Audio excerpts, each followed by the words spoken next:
बिस्मिल्लाहिर्रहमानिर्रहीम। हज़रात, आज मारिफ़ उल हदीस की एक हदीस का मुताला करेंगे और ये बुखारी शरीफ की किताबुल ईमान में से हदीस नंबर 19 है और ये मारिफ़ उल हदीस की भी हदीस नंबर 19 है। इसमें नबी अकरम सल्लल्लाहु अलैहि वसल्लम ने फ़रमाया है कि फ़ितनों के ज़माने में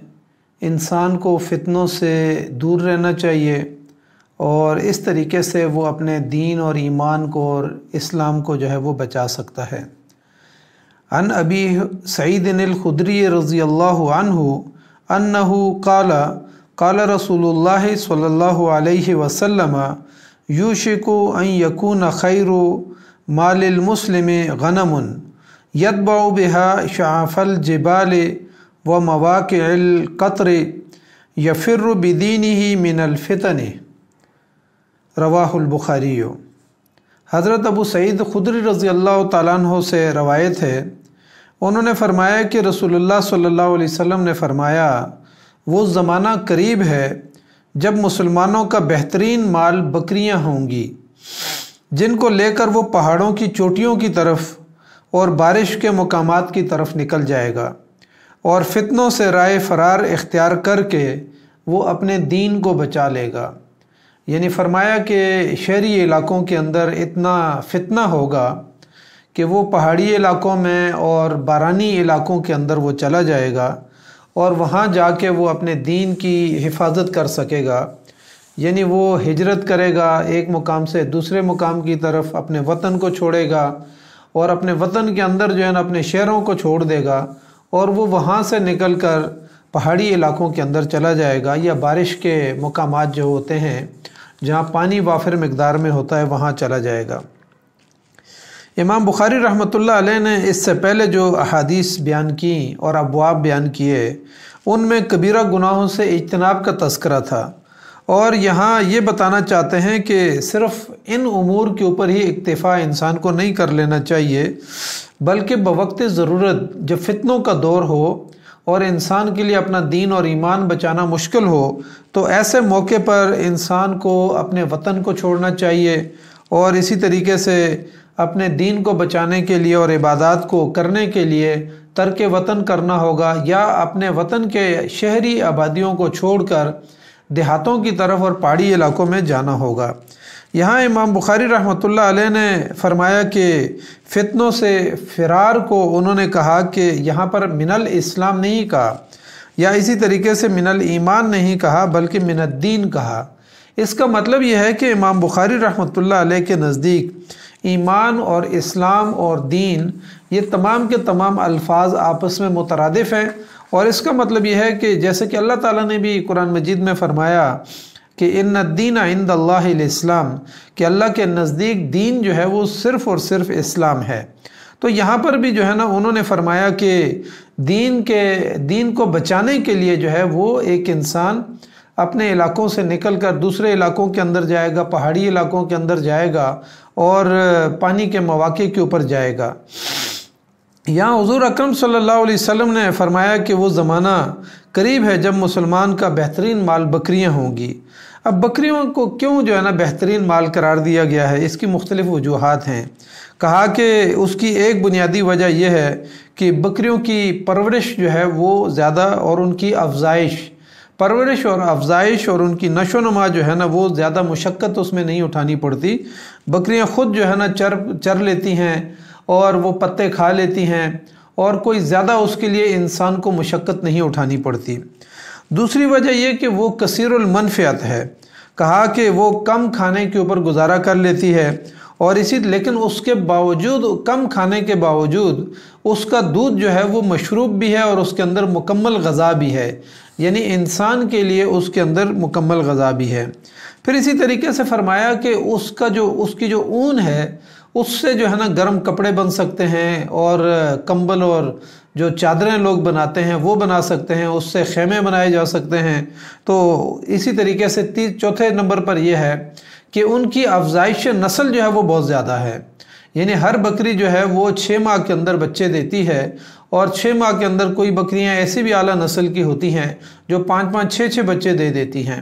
تو یعنی ان کی نسل جو ہے نا وہ یعنی زیادہ دینے والی ہے۔ اسی کے ساتھ ساتھ یہ بھی فرمایا کہ بکریوں کو بہترین مال اس لیے بھی قرار دیا کہ ان کو ظاہر ذبح کرنا اور یعنی آسان ہے، اس کا گوشت استعمال کرنا آسان ہے کہ اگر ایک انسان اس کو ذبح کرنا چاہے تو ایک ہی انسان پکڑ کے اس کو ذبح بھی کر لیتا ہے۔ تو یعنی وہ سارے فائدے جو ہیں یہ بکریوں کے اندر موجود ہیں کہ بکری کی افزائش آسان ہے، اس کی غذا دودھ جو ہے نا بہت اچھی غذا ہے اور مشروب بھی ہے، تو یہ تمام فوائد جو ہے نا بکریوں کے اندر کا قرار دیے۔ اور عرب کے اندر بعض لوگ ایسے تھے کہ ان کی جو ہے نا ہزاروں کی تعداد میں بکریاں تھیں،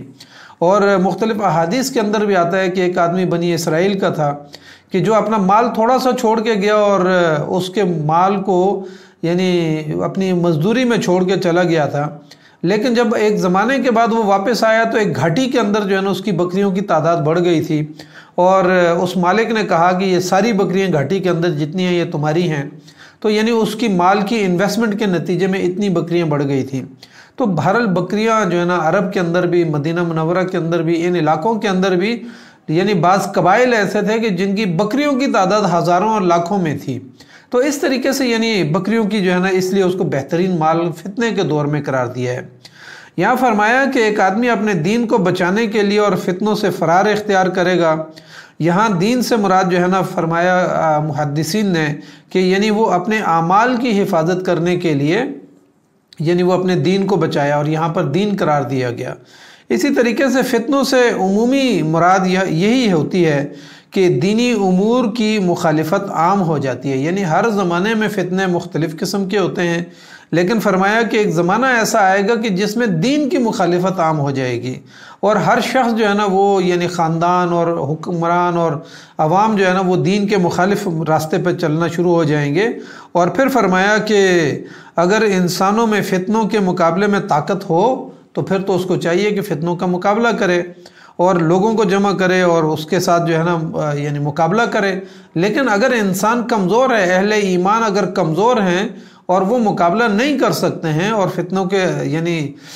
کے اندر موجود رہنے سے ان کو خود فتنے میں مبتلا ہونے کا خطرہ ہے، تو پھر ایسے مواقع پہ جو ہے نا ان کو کہا گیا کہ وہ پہاڑوں کی طرف جو ہے نا فرار کا راستہ اختیار کر سکتا ہے۔ اسی طرح کی مختلف احادیث کے نسخوں کے اندر آئی ہیں۔ مثلا مسلم شریف کی ایک روایت کے اندر آتا ہے کہ آپ صلی اللہ علیہ وسلم نے فرمایا ایسے فتنے آنے والے ہیں جو تاریک رات کے ٹکڑوں کی طرح ہیں، اور فرمایا کہ ایک ٹائم ایسا آ جائے گا کہ ایک یعنی تبدیلی ایسی انسانوں کے اندر آ جائے گی مزاج کے اندر کہ صبح کو جو ہے نا وہ مومن ہوگا اور شام کو کافر ہو جائے گا، اور پھر فرمایا کہ شام کو جو ہے نا وہ مومن ہوگا اور صبح کو کافر ہو جائے گا، اور فرمایا کہ وہ دنیا کی معمولی چیزوں کے لیے جو ہے نا وہ یہ کام کرے گا، اپنے دین کو بیچے گا۔ تو فرمایا کہ ایسا زمانہ آنے والا ہے کہ جس میں انسان صبح شام جو ہے نا فتنوں کے اندر مبتلا ہوں گے۔ اسی طریقے سے سنن ابو داؤد کی ایک حدیث میں آتا ہے کہ آپ صلی اللہ علیہ وسلم نے فرمایا کہ قیامت سے پہلے ایک یعنی فتنوں کا زمانہ آئے گا اور تاریک رات کے ٹکڑوں کی طرف فتنے جو ہے نا وہ آنے شروع ہو جائیں گے۔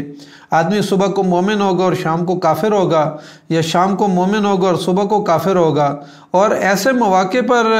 موقع پر کھڑا ہونے والا یعنی جو کھڑا ہے اس سے بیٹھنے والا زیادہ بہتر ہوگا، اور ایک آدمی دوڑنے والا جو ہے اس سے جو ہے نا جو آہستہ آہستہ چل رہا ہے وہ زیادہ بہتر ہوگا۔ فرمایا کہ لہٰذا تم ایسے موقع پر جو ہے نا اپنی کمانیں اور تاندیں جو ہیں وہ توڑ دو اور اپنی تلواروں کو پتھروں پر مار کر کند کر دو، اور فرمایا کہ اگر تم میں سے کسی کے پاس کوئی شخص بغرض فتنہ آ جائے، یعنی وہ فتنے میں خود مبتلا اور دوسرے کو مبتلا کرنا چاہتا ہے، تو وہ حضرت آدم علیہ السلام تو فرمایا کہ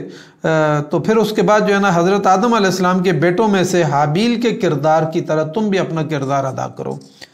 اسی طریقے سے ایک موقع پر صحابہ اکرام نے سوال کیا کہ اللہ کے رسول صلی اللہ علیہ وسلم ایسے مواقع پہ اگر یہ فتنے آ جائیں تو ہمیں کیا کرنا چاہیے؟ فرمایا کہ کونو احلاس بیوتکم، فرمایا کہ اپنے گھروں میں ٹاٹ کی مانند جو ہے وہ ٹھہرے رہو یا پڑے رہو۔ کہا کہ یعنی اپنے اس زمانے کے اندر جو ہے یعنی ٹاٹ کی طرح اپنے گھر کے اندر موجود رہو اور رکے رہو اور پڑے رہو۔ सुनन तिरमिज़ी शरीफ में फरमाया नबी सल्लल्लाहु अलैहि वसल्लम ने कि एक ज़माना ऐसा आएगा कि उसमें अपने दीन पर इस्तिकामत के साथ सब्र करने वाला ऐसा होगा जैसा कि उसने हाथ के अंदर अपने अंगारे पकड़े हुए हैं। यानी इतना मुश्किल ज़माना होगा कि दीन के ऊपर अमल करना इंसान के लिए बहुत मुश्किल हो जाएगा। ऐसे ख़ानदानों के अंदर और इलाकों के अंदर और हुकूमतों के अंदर जो है ना, चंद लोग ऐसे होंगे कि उनके लिए दीन के ऊपर अमल करना ऐसा होगा जैसे कि अपने हाथ के अंदर लोगों ने अंगारे पकड़े हुए हों। फिर इसी तरीके से फरमाया, सुनन अबू दाऊद की एक रवायत में आता है कि आपने फरमाया कि ऐसे वक्त में जो शख्स दीन पर अमल करेगा तो उसको 50 आदमियों के अमल जैसा जितना जो है ना उसको सवाब मिलेगा और अजर मिलेगा। इस हदीस में जो हम यहाँ मुताला कर रहे हैं उसमें भी नबी अकरम सल्लल्लाहु अलैहि वसल्लम ने ज़माने का तस्करा किया कि कुर्ब क़यामत में एक ज़माना ऐसा आ जाएगा कि फ़ितने होंगे, और उसमें फ़रमाया कि तुम्हारे लिए बकरियां बेहतरीन माल होंगी,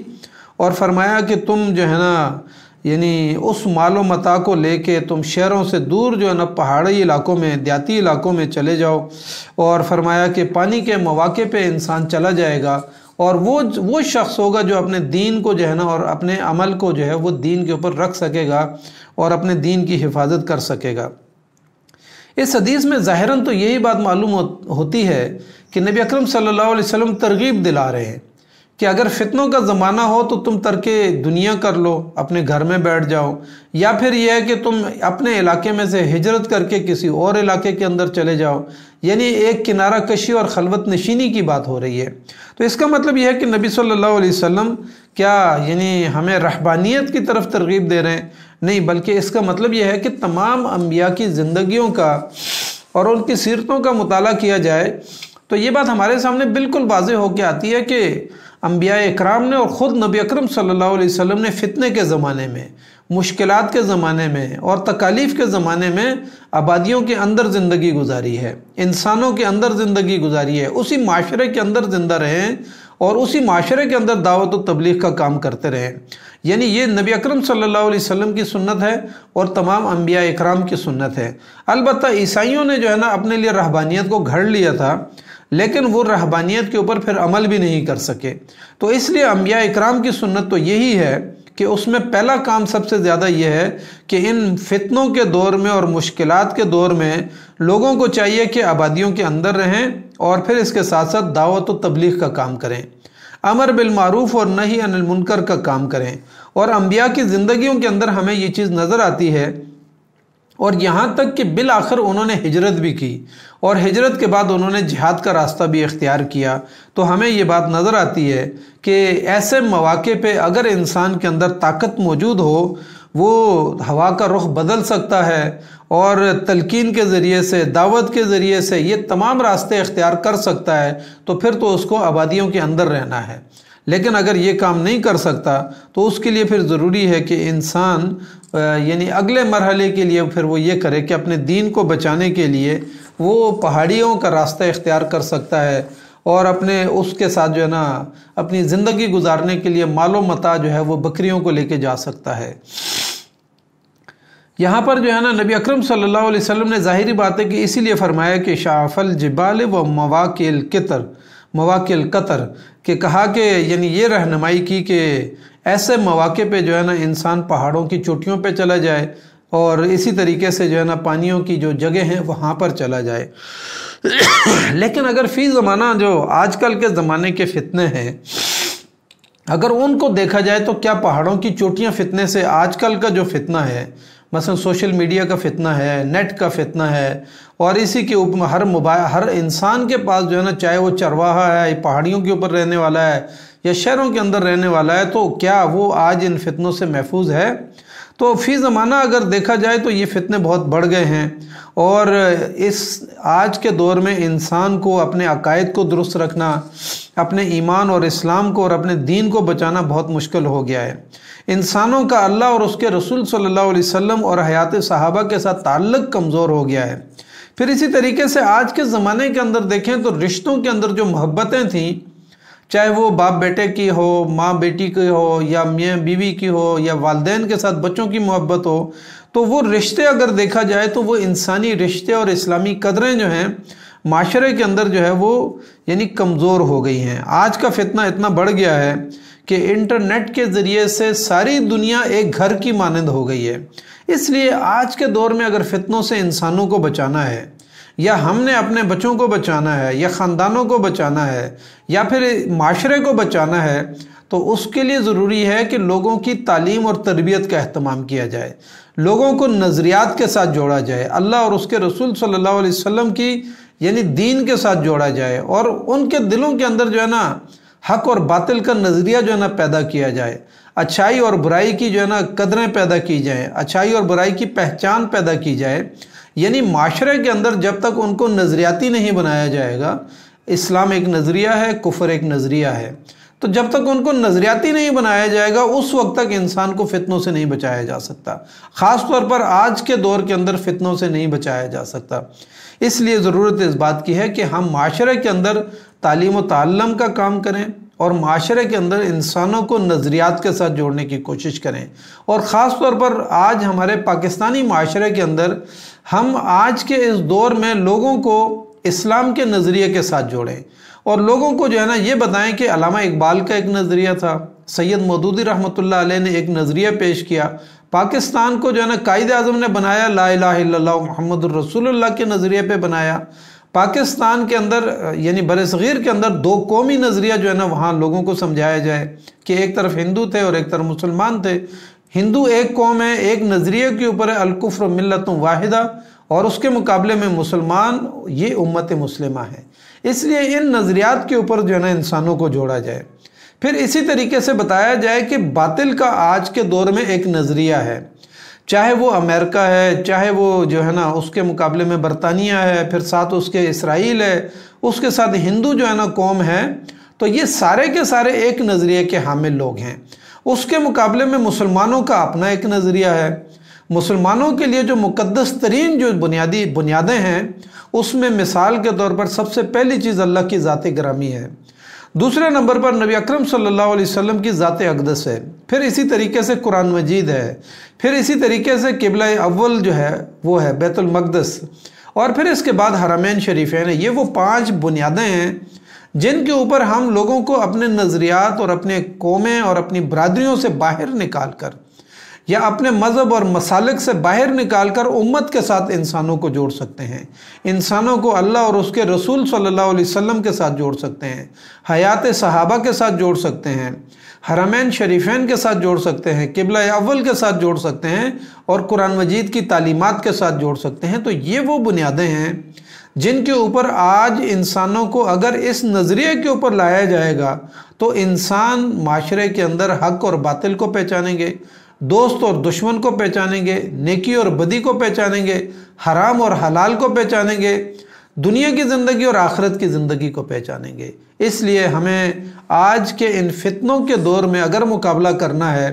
تو مقابلے کا واحد طریقہ یہ ہے کہ لوگوں کو نظریات کی طرف لایا جائے۔ تو میں یہ سمجھتا ہوں کہ پاکستانی قوم کو بھی نظریات کی طرف آنا ہوگا اور نظریات کی طرف لانا ہوگا، تو تب جا کے ہم اس معاشرے کے اندر جو بڑے بڑے فتنے ہیں،